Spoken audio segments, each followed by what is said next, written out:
आज की ताजा खबरों की इस अपडेट में बात करेंगे देश भर की तमाम बड़ी और काम की खबरों के साथ ही सरकार की ओर से आज लिए गए कुछ महत्वपूर्ण फैसलों जारी किए गए कुछ नए नियमों की। तो बुलेटिन शुरुआत करते हैं पहली बड़ी खबर से। तो ऑनलाइन शॉपिंग में फर्जी रिव्यू पर अब लगेगी लगाम। ई कॉमर्स कंपनियां सरकार के प्रस्ताव पर सहमत। ऑनलाइन प्लेटफॉर्म पर फेक रिव्यू का धंधा जो है बंद होने वाला है। दरअसल देश की प्रमुख ई कॉमर्स कंपनियों ने जो है सरकार के कंज्यूमर रिव्यू के लिए गुणवत्ता मानदंडों को अनिवार्य कंप्लायंस के प्रस्ताव को समर्थन करने का फैसला किया है। अभी तक फेक रिव्यूज को रोकने का काम ऑनलाइन कंपनियों ने अपने तरीके से ही ये कंपनियां कर रही थी, लेकिन वो उतना ही कारगर साबित जो है वो नहीं हो रहा था। वही उपभोक्ता मामले के विभाग ने जो है बुधवार को एक बैठक बुलाई। इस बैठक में अमेजोन और फ्लिपकार्ट, गूगल और मेटा के प्रतिनिधियों ने जो है भाग लिया और ऑनलाइन कंज्यूमर रिव्यूज पर जो है IC 922 स्टैंडर्ड को लागू करने का जो है वो यहाँ पर प्रस्तावित क्वालिटी कंट्रोल ऑर्डर यानी QCO को समर्थन यहाँ पर किया। वही सरकार और ई कॉमर्स कंपनियों के बीच इस बात की सहमति थी कि उपभोक्ता के हितों को जो है वो शॉपिंग वेबसाइट और ऐप्स पर भ्रामक रिव्यूज से बचाने के लिए यह आदेश बहुत महत्वपूर्ण है। इसमें कहा गया है कि ड्राफ्ट ऑर्डर लोगों के बीच चर्चा के लिए रखा जाएगा। चलिए बात अब करते हैं अगली बड़ी खबर की। तो बिहार में बिना दाखिला खारिज के बेच सकेंगे बाप दादा की जमीन। हाईकोर्ट के आदेश पर लगी है रोक। बिहार में जो है बिहार के अंदर जमीन की खरीद बिक्री को लेकर जो है सुप्रीम कोर्ट ने राहत दी है। जिससे अब जो है आप जो है बाप दादा की जमीन बेचना जो है आपके लिए आसान हो जाएगा। दरअसल बिहार में जमीन खरीद बिक्री में गड़बड़ी का मामला सामने आया था, जिसके बाद पटना हाई कोर्ट ने आदेश दिया था कि बिहार में जमीन बेचने वाले या फिर जमीन दान करने वाले व्यक्ति के नाम पर जमाबंदी होना जरूरी है। वही कोर्ट ने कहा था कि अगर जमाबंदी उसके नाम पर नहीं है तो वह व्यक्ति जमीन ना तो बेच सकता है, ना ही किसी को दान यहाँ पर कर सकता है। बता दें आपको कि हाई कोर्ट के इस आदेश के बाद बिहार में जमीन खरीद बिक्री काफ़ी यहाँ पर गिरावट इसमें देखने को मिली थी और रेवेन्यू में भी कमी आई थी, जिसके बाद इस मामले को सुप्रीम कोर्ट में ले जाया गया, जहाँ पर लोगों को राहत मिली है। जमाबंदी को अनिवार्यता जो है उसको ख़त्म करने के लिए जो है कातिब संघ ने जो है सरकार से मुलाकात की थी। हालांकि ये आदेश हाई कोर्ट ने दिया था, जिस वजह से कातिब संघ ने जो है सुप्रीम कोर्ट का रुख किया और सुप्रीम कोर्ट ने इस मामले को लेकर जो है याचिका दायर हुई।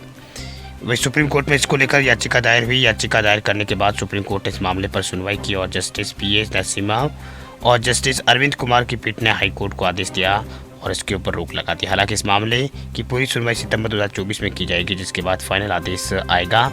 लेकिन फिलहाल सुप्रीम कोर्ट ने इस निर्देश से लोगों को जो है यहाँ पर इसे सुप्रीम कोर्ट का निर्देश जो आया है इससे लोगों को में खुशी है, क्योंकि अब बेटा अपने पिता या फिर दादा की जमीन बेच सकेंगे। यानी फिलहाल के लिए जमाबंदी की अनिवार्यता को खत्म कर दिया गया। दाखिला खारिज के जो है वो उसकी अनिवार्यता को खत्म कर दिया गया है। बात करते हैं अगली बड़ी खबर की। तो ICICI बैंक खाताधारकों के लिए खुशखबरी। देखिए ICICI बैंक ने रिवाइज किया है FD पर ब्याज। ग्राहकों को मिल रहा है अब ज्यादा इंटरेस्ट।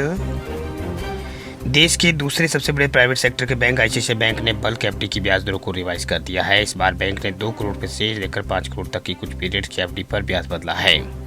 वही बैंक 7 दिन से लेकर 10 साल तक की बल्क FD ऑफर कर रहा है। बैंक जो है 4.25% से लेकर बैंक जो है 6.75% का ब्याज दे रहा है। वही बल्क FD पर अधिकतम ब्याज जो है 7.25% बैंक जो है ये दे रहा है। ये दरें जो है 13 मई से लागू हो गई है।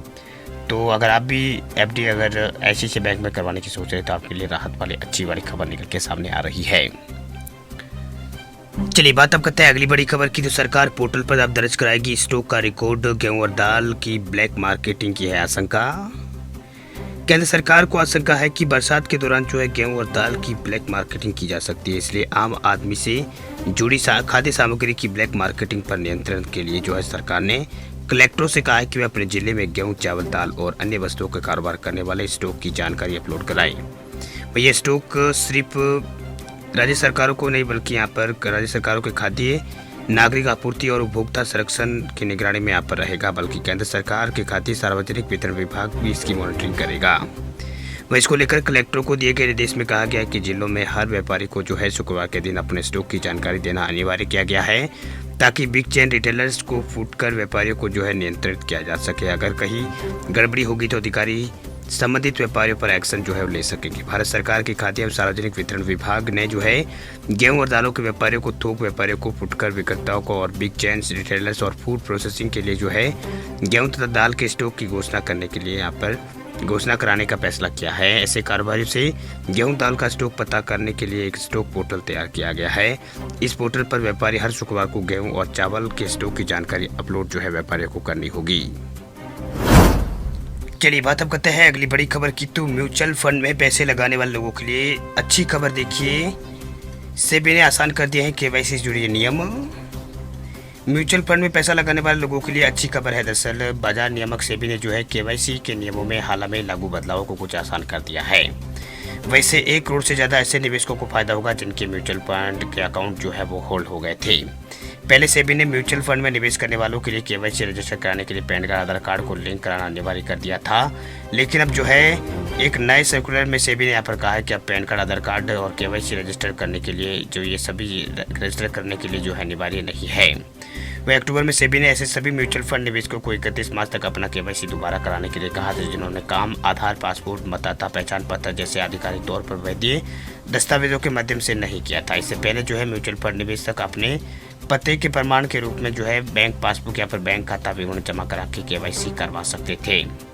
तो ये बड़ी खबर जो है फिलहाल सामने आ रही है। मनी कंट्रोल की रिपोर्ट के अनुसार प्लान रूपी इन्वेस्टमेंट सर्विसेज के संस्थापक जो है उन्होंने सेबी के नए सर्कुलर पर कहा कि यदि पैन कार्ड आधार कार्ड लिंक नहीं होते थे तो आपका केवाईसी रुक जाता था। अब जो है यदि आप आधार पैन कार्ड नहीं है और आप आधार आधारित केवाईसी आप करवाते हैं तो आपको केवाईसी पंजीकृत का दर्जा मिलेगा। हालांकि केवाईसी मान्य स्टेटस प्राप्त करने के लिए जो है पैन कार्ड आधार कार्ड अब भी लिंक कराने की आवश्यकता होगी।